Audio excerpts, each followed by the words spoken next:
بسم اللہ الرحمن الرحیم۔ السلام علیکم ورحمۃ اللہ وبرکاتہ۔ اپنے اعمال کی قبولیت کے لیے درود پاک کے کسی بھی صیغے کے ورد کو اپنا معمول بنا لیں۔ انشاءاللہ نہ صرف آپ کے اعمال اللہ کی بارگاہ میں قبول ہوں گے بلکہ دونوں جہاں کی برکتیں اور رحمتیں نصیب ہوں گی۔ اللہم صلی علی سیدنا و مولانا محمد معدن الجود والکرم و آلہ و بارک وسلم۔ وظائف ہب آفیشل میں خوش آمدید۔ دعا ہے کہ اللہ تعالیٰ تمام سننے اور پڑھنے والوں کی جھولیاں اپنی رحمت سے بھر دے۔ صدقہ جاریہ سمجھ کر ویڈیو شیئر کیجیے۔ آپ کے ویڈیو شیئر کرنے سے اگر کسی اور مسلمان کی مشکل آسان ہو گئی تو اللہ تعالیٰ آپ کی مشکل پہلے ہی آسان کر دے گا انشاءاللہ۔ ہمارا آج کا موضوع ہے رمضان کریم کے فضائل۔ اللہ تعالیٰ کا کروڑ احسان ہے کہ اس نے ہمیں ماہ رمضان جیسی عظیم الشان نعمت عطا کی ہے۔ اس مہینے کی برکتوں کے تو کیا کہنے ہیں کہ اس مہینے میں اجر و ثواب بہت بڑھ جاتا ہے۔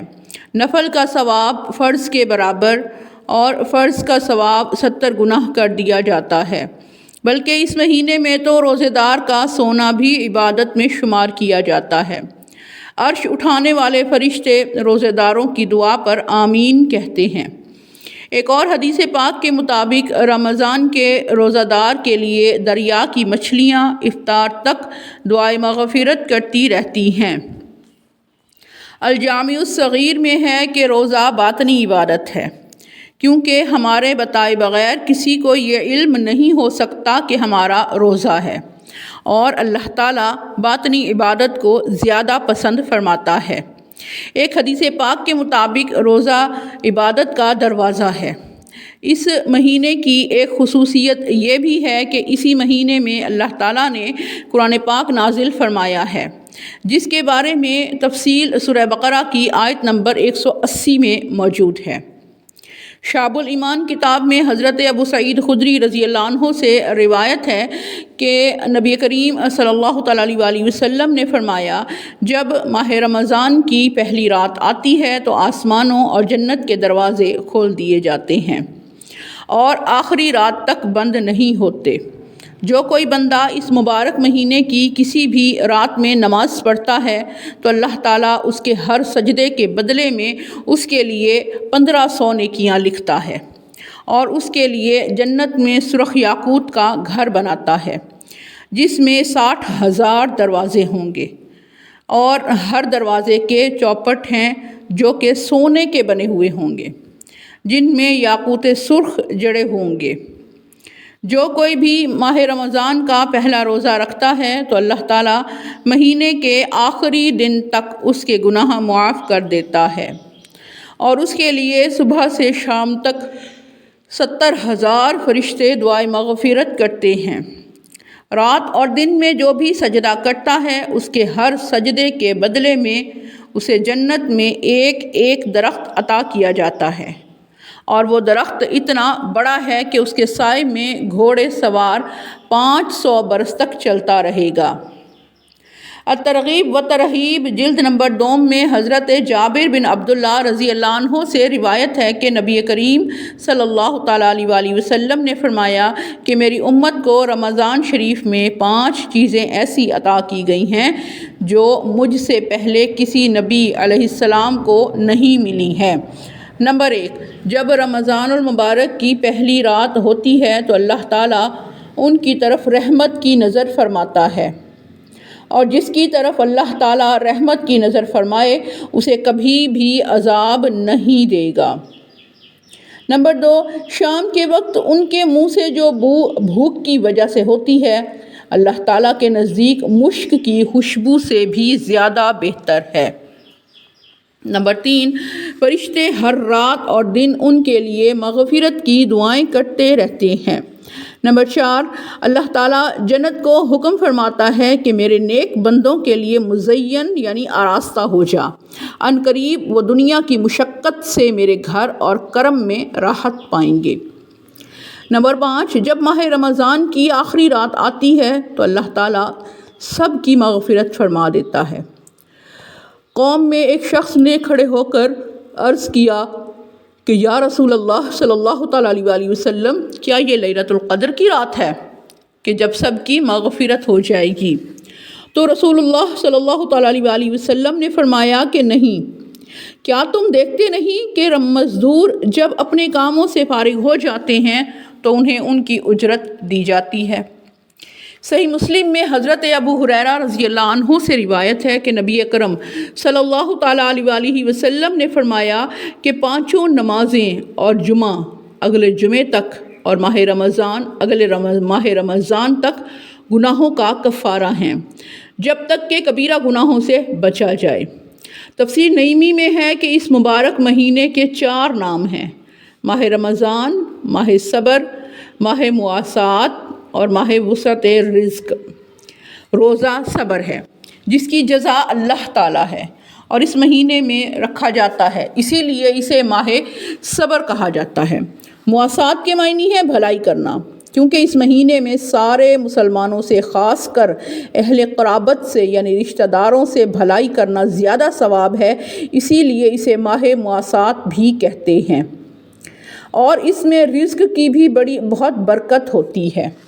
غریب بھی وہ نعمتیں کھا لیتے ہیں جو سارا سال نہیں کھا پاتے، اسی لیے اس کا نام ماہ وسعت رزق بھی ہے۔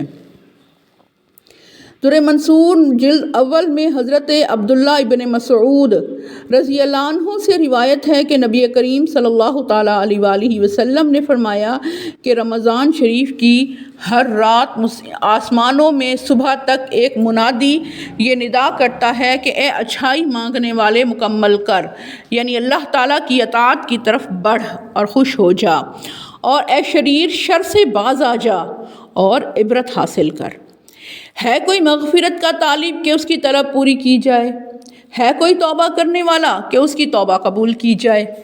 ہے کوئی دعا مانگنے والا کہ اس کی دعا کو قبول کیا جائے؟ ہے کوئی سائل کہ اس کا سوال پورا کیا جائے؟ اللہ تعالیٰ رمضان المبارک کی ہر رات میں افطار کے وقت 60,000 گنہگاروں کو دوزخ سے آزاد فرما دیتا ہے، اور عید کے دن سارے مہینے کے برابر گنہگاروں کی بخشش کی جاتی ہے۔ کنز العمال میں حضرت عبداللہ ابن عباس رضی اللہ عنہ سے روایت ہے کہ رسول اللہ صلی اللہ تعالیٰ علیہ وآلہ وسلم نے فرمایا کہ اللہ تعالیٰ رمضان المبارک میں روزانہ افطار کے وقت 10 لاکھ ایسے گنہگاروں کی جہنم سے آزادی فرما دیتا ہے کہ جن پر گناہوں کی وجہ سے جہنم واجب ہو چکا تھا۔ شب جمعہ اور روز جمعہ یعنی جمعرات کو غروب آفتاب سے لے کر جمعے کے دن غروب آفتاب تک کی ہر گھڑی میں ایسے 10 لاکھ گنہگاروں کو جہنم سے آزاد کیا جاتا ہے جو عذاب کے حقدار قرار دیے جا چکے ہوتے ہیں۔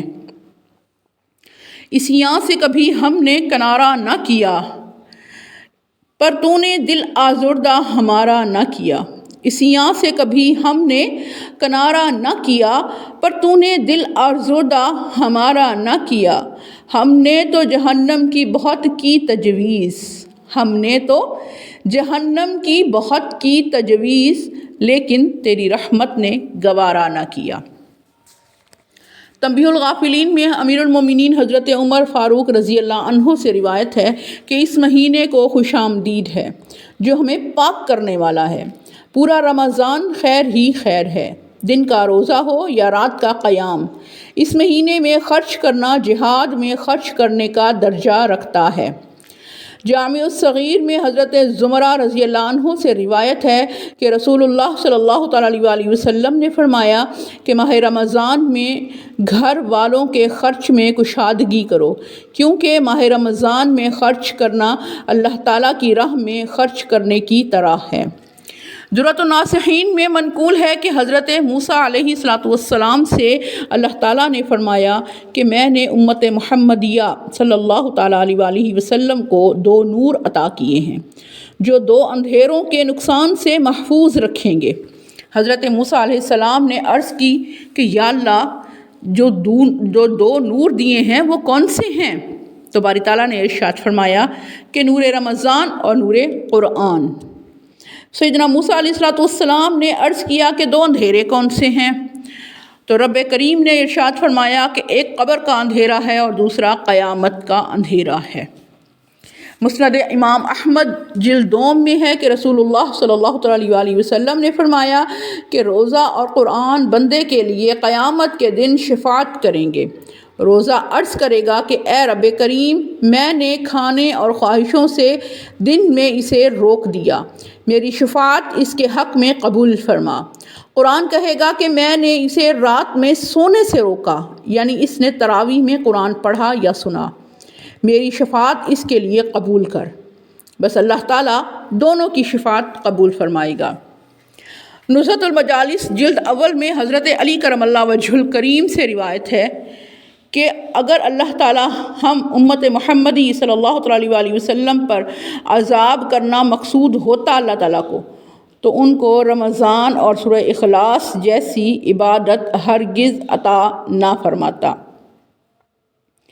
ڈر تھا کہ عیسیاں کی سزا اب ہوگی یا روز جزا، ڈر تھا کہ عیسیاں کی سزا اب ہوگی یا روز جزا، دی ان کی رحمت نے یہ صدا، یہ بھی نہیں وہ بھی نہیں۔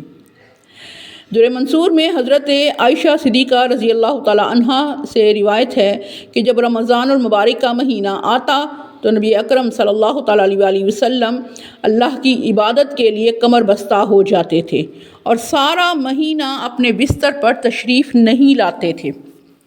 مزید فرماتی ہیں کہ جب ماہ رمضان آتا تو نبی کریم صلی اللہ تعالیٰ علیہ وآلہ وسلم کا چہرہ مبارک کا رنگ متغیر ہو جاتا تھا اور آپ صلی اللہ تعالیٰ علیہ وآلہ وسلم نماز کی کثرت فرماتے اور خوب گڑ گڑا کر دعائیں مانگتے، اور اللہ تعالیٰ کا خوف آپ علیہ السلام پر طاری رہتا تھا۔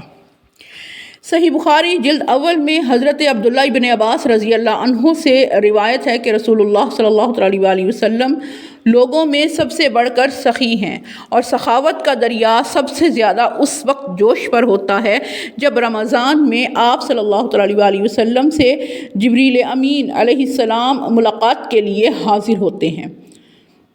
جبریل امین علیہ السلام رمضان المبارک کی ہر رات ملاقات کے لیے حاضر ہوتے۔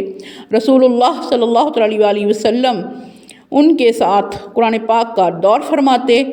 پھر رسول اللہ صلی اللہ علیہ وآلہ وسلم تیز چلنے والی ہوا سے بھی زیادہ خیر کے معاملے میں سخاوت فرماتے تھے۔ فضائل رمضان المبارک سلسلہ جاری ہے۔ اللہم صلی علی سیدنا و مولانا محمد معدن الجود والکرم و آلہ وبارک وسلم۔